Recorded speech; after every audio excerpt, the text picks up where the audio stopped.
What if I told you that soon, the very stars we've gazed at for millennia might become invisible, drowned out by a man-made constellation?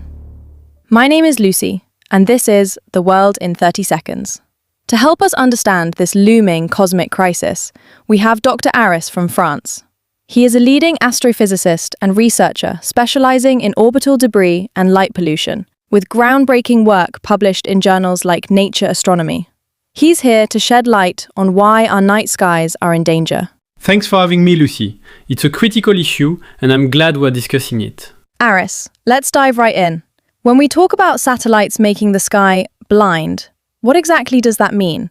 Are we talking about them physically blocking the stars? Not quite physically blocking, but rather overwhelming them with light. Think of it like trying to see a candle flame in a brightly lit room. The satellites, especially when they're in large numbers and reflect sunlight, create a pervasive glow. This is called sky glow. So it's not just one satellite, but the sheer volume of them. Exactly. We've gone from a few hundred satellites in orbit just a couple of decades ago to tens of thousands now, with plans for hundreds of thousands more. Many of these are in lower Earth orbit, which means they're closer to us and reflect sunlight more intensely. And this light pollution, how does it compare to, say, city lights? City lights are a significant source of light pollution, but they are largely concentrated near the ground. These new satellite constellations are spread across the entire sky. Imagine 1 million tiny streetlights scattered everywhere, all reflecting sunlight. It creates a diffuse, persistent brightness that washes out fainter celestial objects. So the stars we can't see anymore are the fainter ones? For astronomers, this is devastating. They rely on dark skies to observe faint galaxies, nebulae, and other phenomena. But even for the average person, it means losing the awe-inspiring view of the Milky Way or the ability to spot constellations easily. It's a loss of our connection to the universe. That's a sobering thought. Are there specific types of satellites that are more problematic? Generally, the larger ones and those with highly reflective surfaces are more of an issue. Many newer constellations are designed for broadband internet, and they are being launched in massive numbers. The sheer density is the primary concern. I've heard some companies are trying to make their satellites less reflective. Is that helping? It is, and it's a crucial step. Researchers are developing coatings and designs to reduce reflectivity.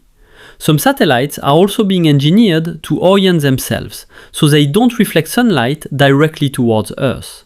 These are positive developments, but they need to be implemented universally and rapidly. It sounds like a race against time. What are the scientific implications beyond just losing the view? For professional astronomy, it's a direct threat to research, but it also impacts our understanding of the universe. Many discoveries were made by observing faint light. Beyond that, there are ecological concerns. Nocturnal animals, for instance, rely on natural darkness for navigation and hunting. Artificial light at night can disrupt these patterns. So it's not just about pretty stars, it's about the health of our planet too. It's about preserving a shared human heritage. For millennia, humans have looked up at the stars for inspiration, navigation, and storytelling. Losing that is a profound cultural and scientific loss. You know, I was trying to explain this to my nephew the other day, and he asked if we could just, put sunglasses on the satellites. That's a great question from your nephew. While we can't exactly put sunglasses on them, the idea of reducing the glare is exactly what the reflectivity mitigation efforts are aiming for.